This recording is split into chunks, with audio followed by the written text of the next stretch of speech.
Assalamualaikum warahmatullahi wabarakatuh.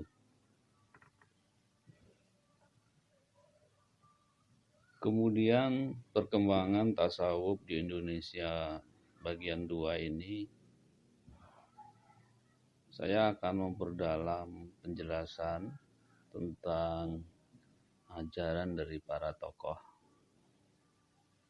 yang membawa atau mengajarkan tasawuf dan mengajarkan tentang pengetahuan Islam di Nusantara atau di Indonesia. Yang pertama adalah Syekh Hamzah Al-Mansuri. Ajaran pokok kesufian Syekh Hamzah Al-Mansuri adalah tentang wujud. Beliau menjelaskan tentang wujud daripada Allah Subhanahu wa taala yang disebut sebagai satu atau esa. Dan apa yang ada di alam ini keseluruhannya termasuk alam itu sendiri adalah benda-benda yang diciptakan oleh Allah Subhanahu wa taala. Jadi beliau memang mengajarkan istilah wujud itu hampir sama dengan ketauhidan, yaitu keesaan daripada Allah Subhanahu wa taala. Dan wujud Allah itu sendiri zatnya adalah mutlak. Mutlak artinya bahwa Allah Subhanahu wa taala itu adalah qadim. Adalah sesuatu yang paling awal dan sesuatu yang tidak akan pernah berakhir.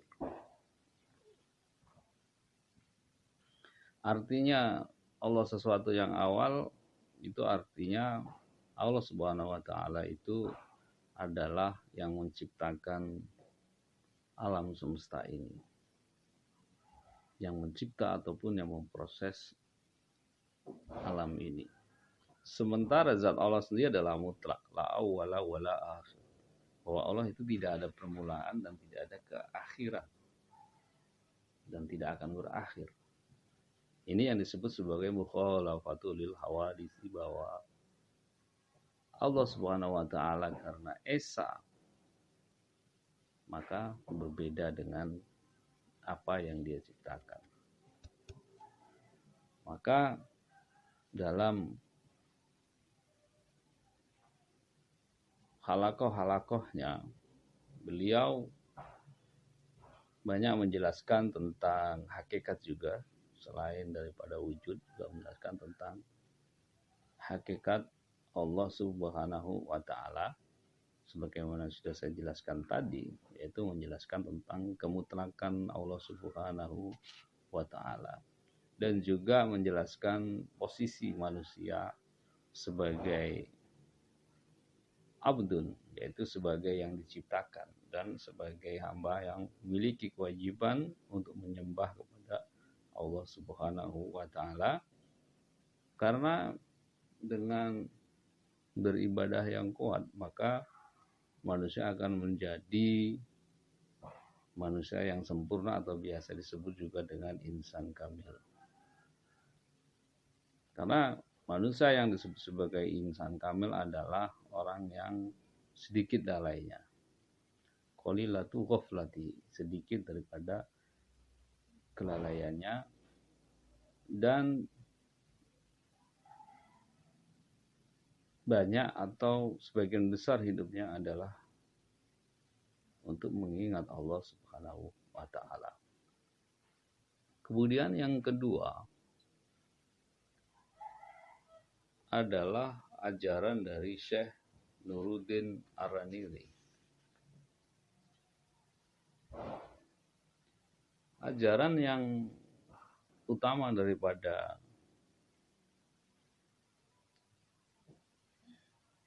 ajaran yang disampaikan oleh Syekh Nuruddin Arani adalah yang pertama adalah tentang wujud Allah dan wujud alam semesta, di mana Allah Subhanahu wa taala adalah sang penciptanya, sedangkan alam semesta ini adalah diciptakannya.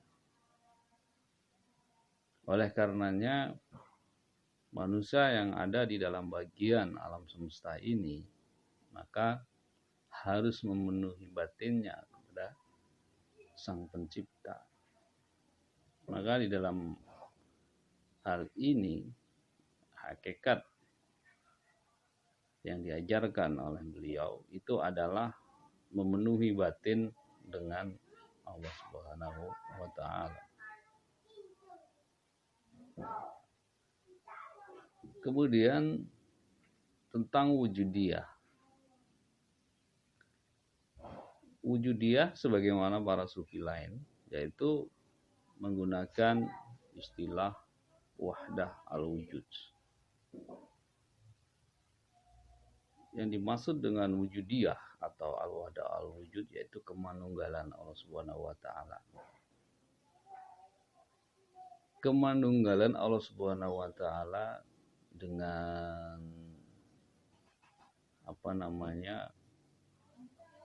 dengan apa yang dia diciptakan, apa yang ia ciptakan itu memiliki satu batas.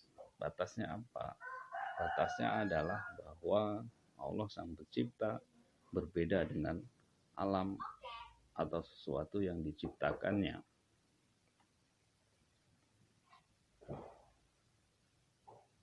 Kemudian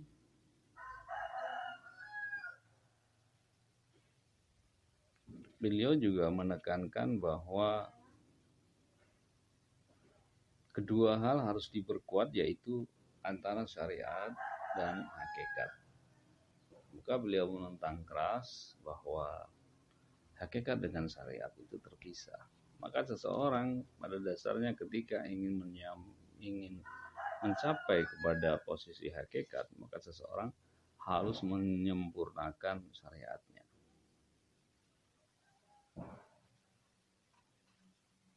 Demikian pula sebaliknya, maka ketika seseorang ingin sempurna syariatnya, maka hakikatnya pun juga harus disempurnakan. Kemudian yang ketiga adalah ajaran daripada Syekh Abdul Rauf As-Singkili. Syekh Abdul Rauf As-Singkili ini beliau hidup di sekitar abad ke-17 atau sekitar tahun 1600-an awal, yaitu beliau berasal dari Aceh. Ajaran tasawuf beliau yang pertama adalah tentang wujudiyah atau al-wujud, hampir sama dengan para sufi-sufi yang lain tentang wujudiyah. Itu diartikan bahwa Allah Subhanahu wa taala adalah sang pencipta dan alam ini adalah ciptaannya. Karenanya maka dengan melihat kebesaran alam semesta ini, maka seseorang sejatinya dapat melihat tentang betapa azimnya atau betapa agungnya atau betapa besarnya kekuasaan dan kekuatan Allah Subhanahu wa taala, sehingga wujud Allah itu tidak ada duanya, atau apa yang disebut sebagai ahadiyah atau ta'ayyun.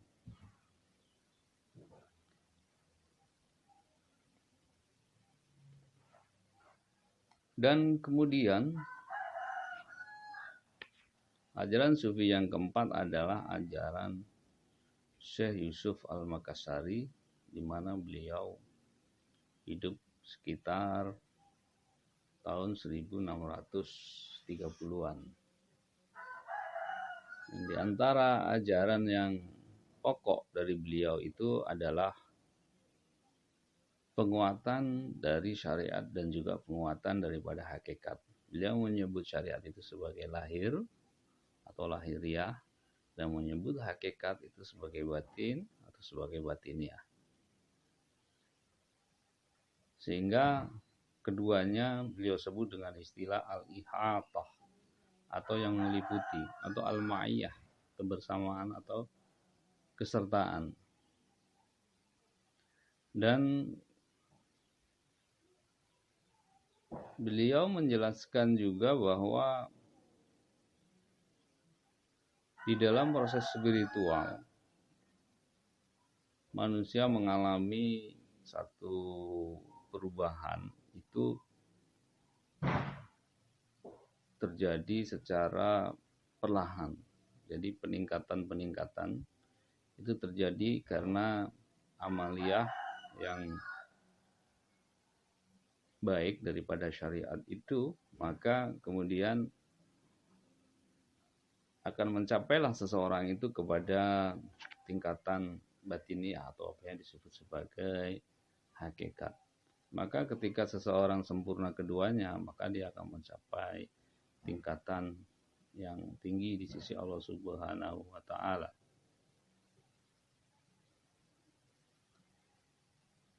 Syekh Yusuf Al-Makassari juga mengajarkan tentang konsep insan kamil, di mana insan kamil ini hanya dimiliki oleh orang yang memiliki jiwa yang bersih atau orang yang telah membersihkan jiwanya, sehingga di dalam hidupnya itu dipenuhi dengan amaliyah menuju kepada Allah Subhanahu wa taala.